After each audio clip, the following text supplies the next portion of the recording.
All right, we are back for our second scenario. And in this scenario, we have Brandon, and he is filling a flower order for a banquet.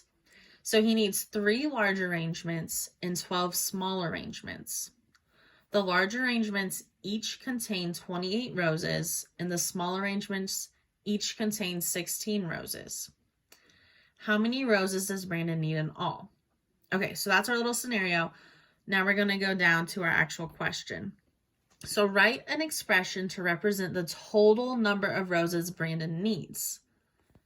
Okay, so we know that Brandon had 3 large arrangements and 12 small. And then in the large arrangements, each one contained 28 roses.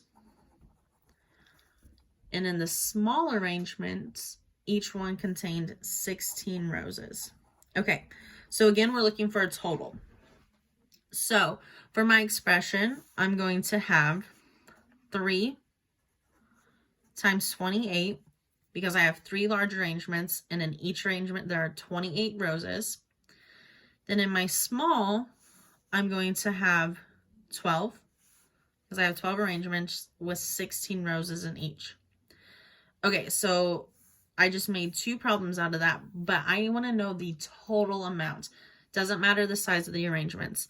So how I'm going to do that is I'm going to take 3 times 28, put that in parentheses, plus 12 times 16. Okay, so here I'm going to find the total amount of roses for the large arrangements. Here I'm going to find out the total amount for the small arrangements, and then I'm going to add them both together to get the grand total. Okay, now we're moving on to a next problem in the scenario. Okay, so it says explain how the numbers, symbols, and operations in your expression represent the problem. Okay, so I just kind of talked through this. So I know that 3 times 28 represents the amount of roses in large arrangements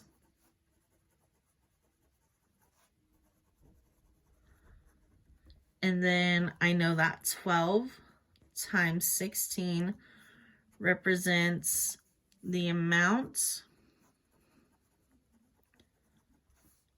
of roses in small arrangements.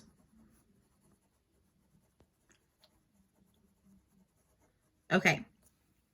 And then, so like I said, we had to find that grand total. So then the reason I'm adding, so I'm adding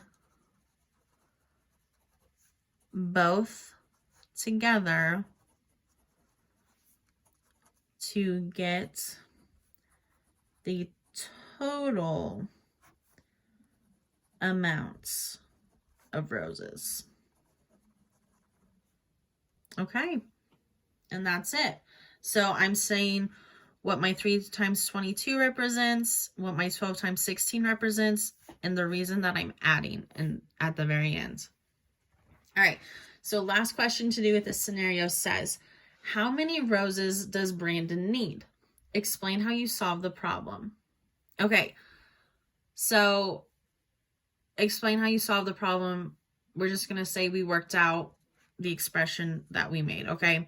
So, but we're actually going to work that out. So I'm going to take 3, or question 3, and then I have 3 times 28 plus 12 times 16.